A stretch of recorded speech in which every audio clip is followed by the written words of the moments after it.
మంత్రి కొండా సురేఖ ఎపిసోడ్ కు end card వేసేందుకు ప్రయత్నాలు జరుగుతున్నాయి. వివాదం పరిష్కారంపై కాంగ్రెస్ దృష్టి పెట్టింది. ఈ క్రమంలోనే మంత్రి కొండా సురేఖ దంపతులు సీఎం రేవంత్ రెడ్డితో సమావేశమయ్యారు. జూబ్లీహిల్స్ లోని ముఖ్యమంత్రి నివాసంలో భేటీ అయ్యారు. Deputy CM Bhatti Vikramarka, TPCC అధ్యక్షుడు మహేష్ కుమార్ గౌడ్లు కొండా దంపతులను సీఎం నివాసానికి తీసుకెళ్లారు.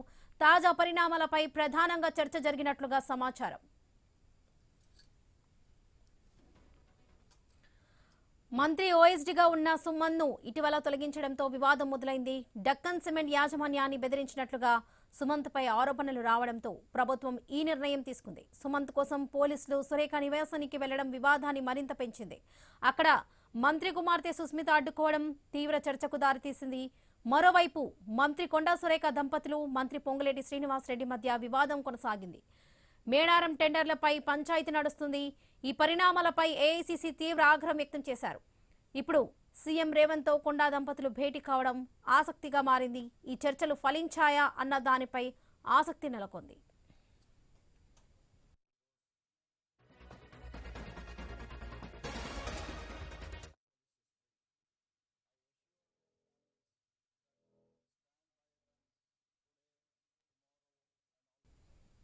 మంత్రి కొండా సురేఖ ఎపిసోడ్ కు ఎండ్ కార్డ్ వేసేందుకు ప్రయత్నాలు జరుగుతున్నాయి. వివాదం పరిష్కారంపై కాంగ్రెస్ దృష్టి పెట్టింది. ఈ క్రమంలోనే మంత్రి కొండా సురేఖ దంపతులు సీఎం రేవంత్ రెడ్డితో సమావేశమయ్యారు. జూబ్లీహిల్స్ లోని ముఖ్యమంత్రి నివాసంలో భేటీ అయ్యారు. Deputy CM Bhatti Vikramarka, TPCC అధ్యక్షుడు మహేష్ కుమార్ గౌడ్లు కొండా సురేఖ దంపతులను సీఎం నివాసానికి తీసుకువెళ్లారు. తాజా పరిణామాలపై ప్రధానంగా చర్చ జరిగినట్లుగా తెలుస్తుంది.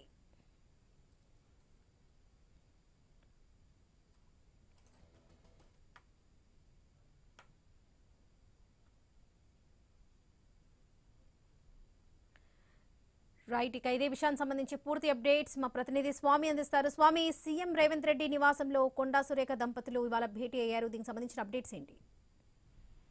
రాత్రి నిన్న deputy CM Bhatti Vikramarka, PC chief Mahesh Kumar గౌడ్లతో కలిసి కొండా దంపతులు, కొండా మురళి, కొండా సురేఖ ఇద్దరు కూడా సీఎం రేవంత్ రెడ్డితో సమావేశమై దీపావళి విషయం చెప్పారు. ఇటీవలి పరిణామాల నేపథ్యంలో తలెత్తినటువంటి విషయానికి ఫుల్ స్టాప్ పెట్టడం కోసం కాంగ్రెస్ పార్టీ అధిష్టానం రంగంలో దిగింది. దీంతో ఇప్పటికీ రాష్ట్ర వ్యవహారాల ఇన్ఛార్జి మీనాక్షి నటరాజన్ తో కలిసి పొంగులేటి శ్రీనివాసరెడ్డితో జరిగినటువంటి టెండర్ ఇష్యూస్ కావచ్చు, ఆ తర్వాత ఒకవైపు జరిగినటువంటి వివిధ ఇష్యూస్ పట్ల, ఆ తర్వాత కొండా సురేఖ కూతురు సుస్మిత పటేల్ మాట్లాడడం, కొండా సురేఖ ఇంటికి పోలీసులు వెళ్ళినటువంటి ఘటనకు సంబంధించి తలెత్తిన పరిణామాలన్నింటిపైన ఒకవైపు పార్టీ పెద్దలు దాన్ని వెంటనే చక్కదిద్దాలని చెప్పి చూడడంతో కూడా వెంటనే ఇటు deputy CM Bhatti Vikramarka, PC chief Mahesh Kumar Goud కొండ దంపతులను తీసుకెళ్లి సీఎం రేవంత్ తో సమావేశమయ్యారు. రేవంత్ రెడ్డికి శుభాకాంక్షలు తెలిపి దీపావళి విషయం చెప్పి ఆ తర్వాత పలు విషయాలపై మాట్లాడినట్లు తెలుస్తుంది. ఇటీవల మేడారం పనులకు సంబంధించిన విషయంలో, దేవాదాయ శాఖకు సంబంధించిన పనులకు సంబంధించిన విషయంలో పొంగులేటి శ్రీనివాసరెడ్డి మనుషులు టెండర్ దక్కించుకొని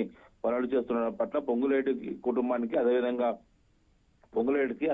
కొండ సురేఖ మధ్య అభిప్రాయ భేదాలతో వచ్చి ఒకరికొక పరస్పరం విమర్శించుకునే వరకు వెళ్ళింది. ఆ తర్వాత ఒక కొండ సురేఖ వ్యక్తిగత కార్యదర్శి సుమంత్ని ఒకవైపు ప్రభుత్వం టర్మినేట్ చేయడం, ఆ తర్వాత ఆయన అరెస్ట్ కోసం ఇంటికి పోలీసు వెళ్ళినటువంటి విషయానికి సంబంధించి పార్టీ కూడా దాన్ని తప్పుపట్టినట్టుగా తెలుస్తుంది. ప్రభుత్వంలో ఉన్నటువంటి మంత్రి ఇంటికి పోలీసులు పోవడం సరికాదని చెప్పేసి కూడా పీసీ చీఫ్ మహేష్ కుమార్ గౌడ్ మిగతా వారు మంత్రులంతా కూడా అభిప్రాయపడ్డట్టుగా తెలుస్తుంది. దీంతో ఆ డెక్కన్ సిమెంట్ వ్యవహారంలో సుమంత్ బెదిరించారని, ఇందులో మరొక సీఎం సన్నిహితంగా ఉండే రోహన్ రెడ్డి కూడా పాత్ర ఉందని చెప్పేసి కొండా సురేఖ దంపతులు వాళ్ళకు సంబంధించిన కూతురు, కొండా సురేఖ కూతురు సుస్మిత పటేల్ ఆరోపణ చేయడం, ఆ తర్వాత ఏకంగా ముఖ్యమంత్రి కుటుంబాన్ని, మిగతా వారిని పట్ల ఆమె ఆరోపణ చేసిన విషయం అంతా కూడా ఒక్కసారిగా ప్లేరప్ అయినా తర్వాత అదే రోజు క్యాబినెట్ సమావేశం ఉన్నప్పటికీ కూడా క్యాబినెట్ సమావేశం హాజరు కాలేదు. అంతకుముందు డిప్యూటీ సీఎం భట్టి విక్రమార్క తోటి ఏఐసీసీ రాష్ట్ర వ్యవహారాల ఇన్ఛార్జి మీనాక్షి నటరాజన్ తో సమావేశమై జరిగినటువంటి వివరాలను కొండా సురేఖ వారి ముందు పెట్టినట్టుగా తెలుస్తుంది. మొత్తానికైతే ఒకవైపు ఒక మంత్రి శాఖలో మరో మంత్రి వేలు పెట్టడం, అదేవిధంగా ఒకరిపై ఒకరు పరస్పర ఆరోపణలు చేసుకోవడం, మాట్లాడడం లాంటి ఇష్యూస్ ప్రభుత్వానికి ఇబ్బందికరంగా మారింది. జూబ్లీహిల్స్ బై ఎలక్షన్స్ ముంగిట ఇలాంటి ఇష్యూస్ అన్ని కూడా ప్రభుత్వానికి చెడ్డ పేరు తెస్తాయి. వెంటనే ఇలాంటి వాటికి ఫుల్ స్టాప్ పెట్టాలి. ఒకవైపు బీసీ మంత్రిని అగ్రవర్ణాలకు సంబంధించినటువంటి మంత్రులు వేధిస్తుండడం సరికాదని చెప్పేసి రకరకాల ఇష్యూస్ బయట చర్చకు వస్తున్న నేపథ్యంలో ఇలాంటి వాటికి తావు లేకుండా చెక్ పెట్టాలని చెప్పేసి రాత్రి deputy CM Bhatti Vikramarka, PC chief Mahesh Kumar Goud Konda దంపతులతో కలిసి వెళ్లి ముఖ్యమంత్రిని మాట్లాడినట్టుగా తెలుస్తుంది. Varalakshmi. Right Swamy, thank you.